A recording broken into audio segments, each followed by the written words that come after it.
I remember when I was, I think in 4th or maybe 3rd grade, I knew that the Rebbe's books were taken. I knew that it meant a lot. I knew that the Rebbe was very upset. I didn't know much more than that. And even that I'm telling you, the Rebbe was upset, I don't know if I could really relate to a lot more than I could relate to today.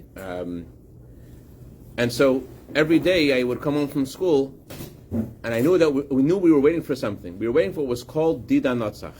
In Natzach, the words, the Talmud says, refers to the victory of good over evil. I knew we were waiting for the victory.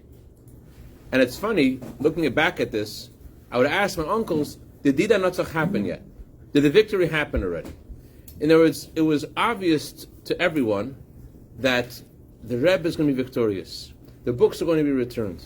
The question is, did it happen yet? Did Dida Natzach happen yet? Did the victory happen already? And looking at this now from my sophisticated, complex, confused adult state, it sounds a little naive. Are you sure it's going to be Dida Natzach? Are you sure we're going to be victorious? My father, shalom, very down-to-earth man. My father says, I'll tell you one thing. The Judge Sifton, he must have turned into a chassid. Because in an inheritance case, it has to be 50%, 40%, 60%. There has to be some kind of give and back and forth. It's not possible that it's just 100%. That it's only the way of the Rebbe. It's only the way. It's for sure 100% that the way the Rebbe wants, that's the way it's going to be. It's something which, it was a miracle. It was a miracle. But what I want to point out too is something before the miracle. Before the miracle, there was an absolute clarity and surety that a miracle is going to happen. The victory is going to happen. Oh, you so found the mashka. We'll start with this. There was no question to anyone that the victory is going to happen. And I want to bring that down to us today. I think that a lot of times a person can have a pain because of past mistake, because of feelings of guilt, or pain because you know who you're supposed to be, and you know the way you present yourself to the world isn't the way you are, and it could be very painful. And the question is, why do we have that pain? Obviously, it's not just happens to be that way. That pain comes from somewhere, and this pain is very relevant to what we're learning about this week in this week's Torah portion about Yosef. Remember, also in that same grade, we were learning with our teacher Rabbi Fishman the story of Yosef and his brothers. And I already knew how to translate a few words in Hebrew.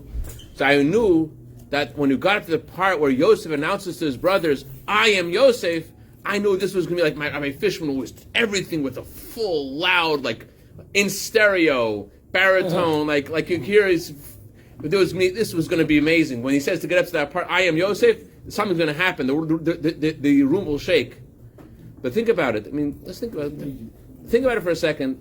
The brothers of Yosef, they're there, and they have no idea what's going on. They think they know what's going on. They have no idea what's going on.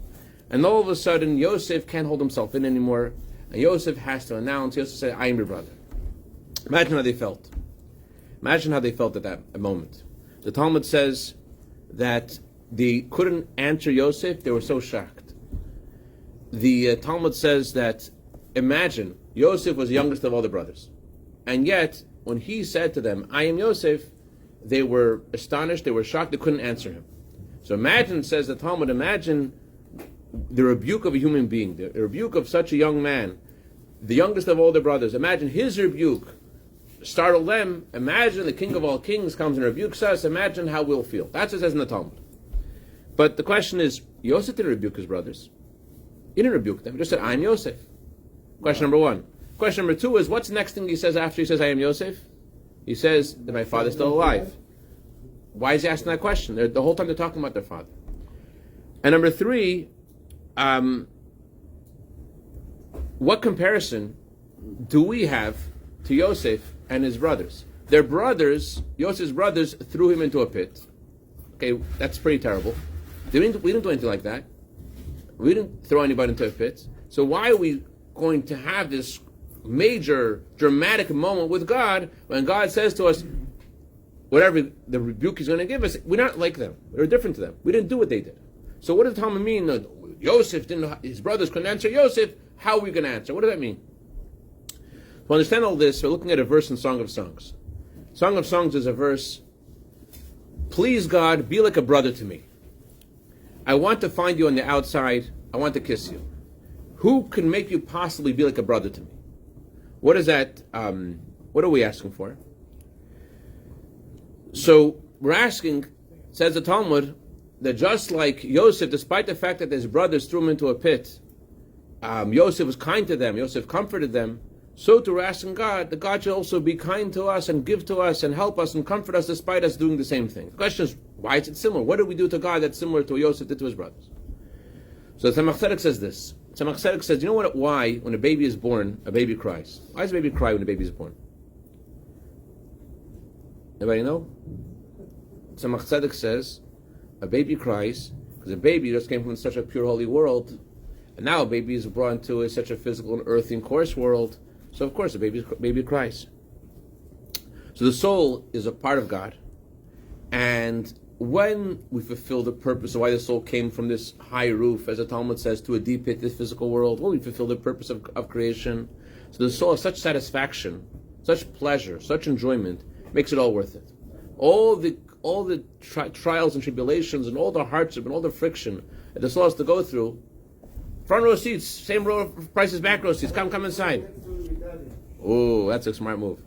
So when we fulfill the mission of the soul, a friend of mine was just telling me about why he wants to move to Florida. You know anybody like that wants to move to Florida?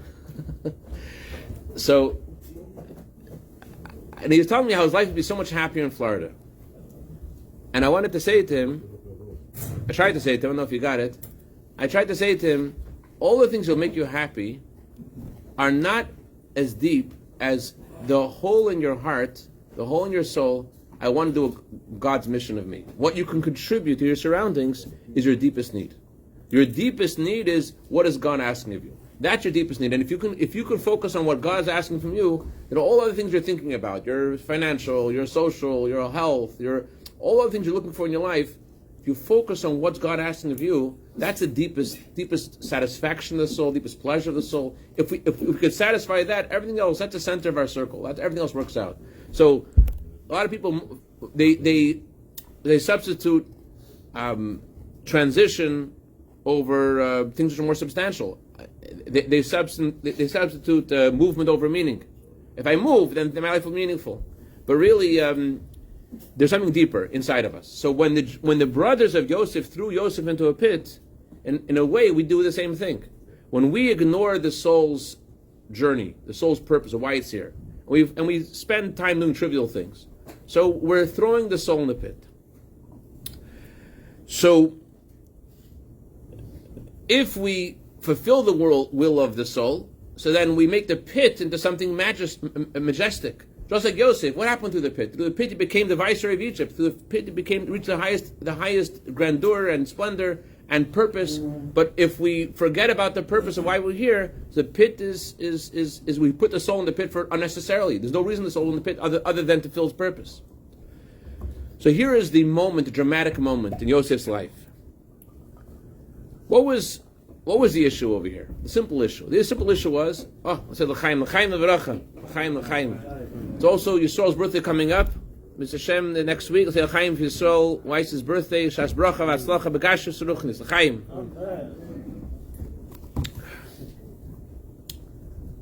On the surface, the issue was, these are people that are ready to sell their brother. They're ready to hurt their brother. That's the issue.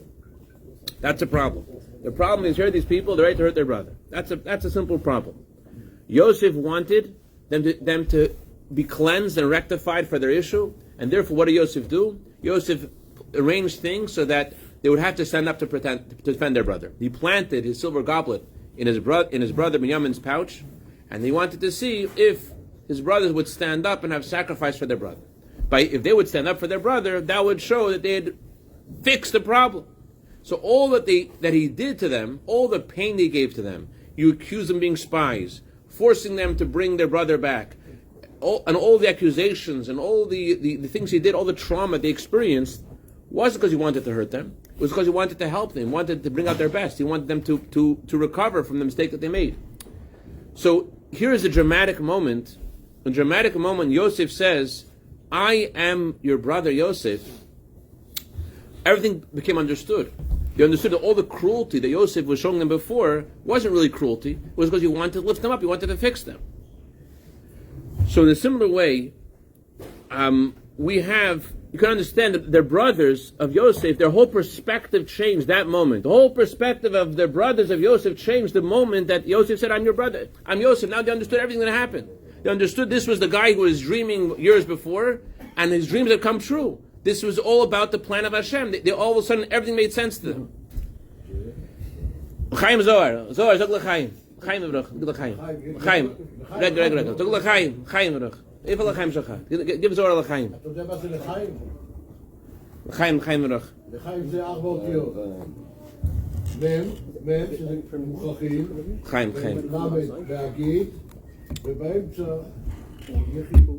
All right. So, here's what the point I wanted to say. The point I want to say is, we just like the brothers were waiting for that moment when Yosef said, "I am Yosef," and everything changed that moment. In a similar way, imagine the moment when your neshama, when your soul stands up and announces, "I am Yosef." Imagine your neshama says to you, I am a part of God. You threw me into a pit. You put me into all kinds of strange desires. And all of a sudden you discover who you are. Imagine if your soul comes and shines to you and you feel, I have a soul. I'm connected to God. All of a sudden you realize who you really are. That's exactly what happened in the story of Yosef and his brothers. Just like he appeared to them, so too there's a moment in your life when you realize who you really are. And that's what tonight is about. Hey Tavis. Hey Tavis was just like it was exposed to the world who the Rebbe is, and what the chassidim are, and what the destiny of creation is, and how this wasn't just a simple, there's a fight over books, inheritance, but it was a vivid realization that, as Rebbe said, that there was Shem Elokim, there was a concealment of godliness, and the concealment of godliness was for the purpose of something greater happening. In a similar way, in a personal level, there's a time in your life when Hillel ben Yamin says, you know what, I am Hillel ben Yamin. I am a soul, I'm a part of Hashem. And just like when Yosef appeared to his brothers and said, I am Yosef, what happened all of a sudden? On the one hand, they had this intense feeling of shame, right? Like, why wasn't I there for my brother? What did I do to him? On the other hand, there was a very strong feeling of majesty, of glory, of purity, of who I really am. So the neshama inside of us wants to come out and it wants to say, I am Yosef. I am a part of Hashem. It wants to reveal who we really are. Imagine you stopped and you said to yourself, I know who I am. Imagine you turned off all the noise and you said to yourself, I know who I am. I know who I'm connected to. That's what we do tomorrow night. Tomorrow night we say the prayer before Mincha. You did nefesh. My beloved, the one who is beloved of my soul, we say to Hashem, heal my soul. What are we asking Hashem? Heal my soul. Let me discover who I really am. Reveal to me who I really am. That's the meaning of the Torah's words that Yosef rebuked his brother. He didn't rebuke them. The greatest rebuke, you know what hell is like? You know what hell is?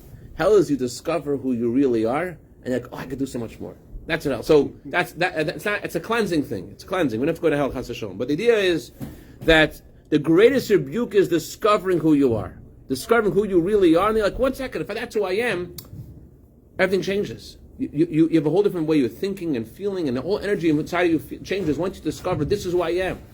Hey, Tevis, Dida Natzach means on a personal level, you discover this is who I am. It's clear, it's open in an obvious way. In the federal court, the federal non-Jewish court says that Torah is right, the mitzvahs are right, the Moshe Rabbeinu was correct, and this is the way it's supposed to be. So imagine a personal level, you had that. You suddenly said to yourself, I am my neshama. I am who I really am. There was a king who was once lost in the forest, and these 2 leopards tried to attack him, and this guy rescues the king. He rescues the king, and the king is very appreciative. The king says, I want to give this guy something special. He rescued me from these leopards. I gotta give him something special. What's he want to give this guy? He said, I have this beautiful nightingale. I love the nightingale. The sound of this bird is so amazing. I want to give him the best thing I have in the palace. Not gold, not silver. I want to give him a nightingale. And the king gives him the nightingale. The king misses the nightingale. The king misses the sound of the beautiful music of the bird. He goes, I want to go visit my Nightingale. I want to go see what my Nightingale's doing. And he goes to this guy, this poor guy who didn't know, he didn't appreciate the gift of the king. So the king comes, he says, where's my Nightingale? He says, oh, your majesty, let me show you. The Nightingale has this beautiful golden cage. You put the golden cage in the back of the house with the cows and all the animals should be together. So you had the golden cage and this poor, embarrassed, silent Nightingale. That's the story of throwing the Yosef in the pit. It's throwing the neshama in the pit. It's saying the neshama, that not realizing the true beauty of our own voice. So this is what the Torah says. Who could be like a brother to me? Yosef didn't. When they discovered this is Yosef didn't say to them, "Oh, you guys are so terrible. Look what you did to me." Yosef showed them all that they did was good. Yosef showed them all the things they did in the past actually brought Yosef to be where he was. In a similar way, we ask Hashem, show me how all my mistakes are for the purpose of something greater. Show me how all my downfalls, all things I've fallen, are meant to bring me to a greater place. In the dreidel, in those 4 letters, the dreidel, Nun, Gimel, Hey, and Shen, I just heard this, I don't know what the source of this is. Nun stands for Nefila. Nefila means falling down. Gimel stands for kindness, doing kindness. Hey stands for gratitude, Heidah. Shin stands for tshuva, since returning to Hashem. We go through life different stages. Times we're giving and doing great things. Times we're falling. Times we feel gratitude to Hashem. Times we have to fix and to return to Hashem. But whatever was going on, the one who's spinning the dreidel is the same. The Eibishter, Hashem, spins the dreidel. And just like in the story of Yosef, it's only in order to reveal who we are and what we are. So too, the whole purpose of why we have these failures is not in order that we should feel terrible about them. It's only in order that there should be something greater as a result of the failures. Just like in the story of Heitevis. The Rebbe said there was Shem Elokim. There was a Shem Elokim. There was a consumed godliness. What was the purpose of the consumed godliness? The purpose was that something much greater should happen. There should be the Yont of Heitevis. Be a new revelation of godliness that wasn't ever there before. And similarly, on a personal level, when we discover our neshama, when you meet your neshama, you meet your soul, when your neshama says to you, I am Yosef, it's supposed to shake you. It's supposed to shake you. Tonight is the night we're supposed to come face to face with our soul, think of who we really are.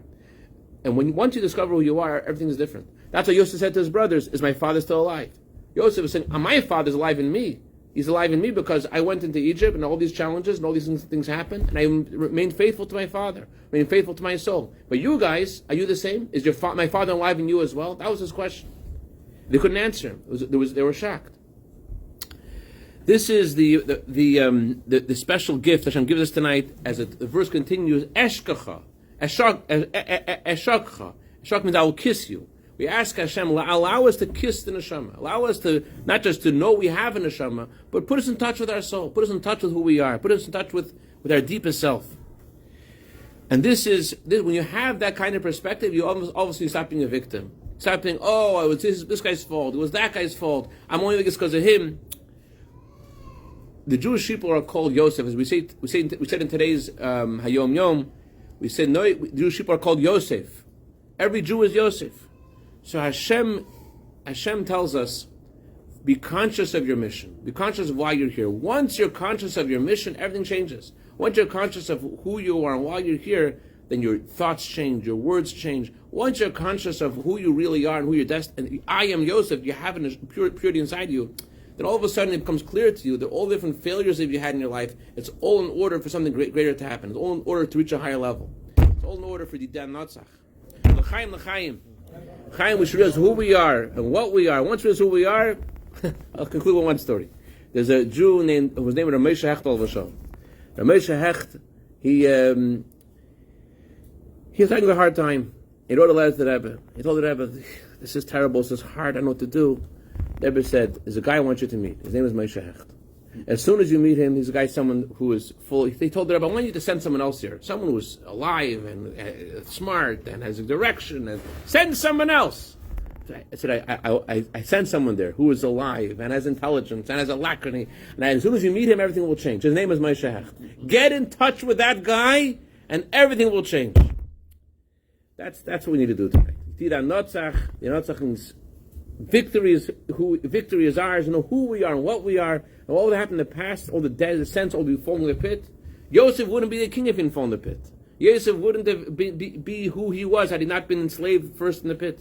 The same as also our own failures. Why did Hashem pick us from heaven, put us in the body? It's for something, Didan Natzach. Why do we fail ourselves and we have all kinds of missteps? Where does it come from?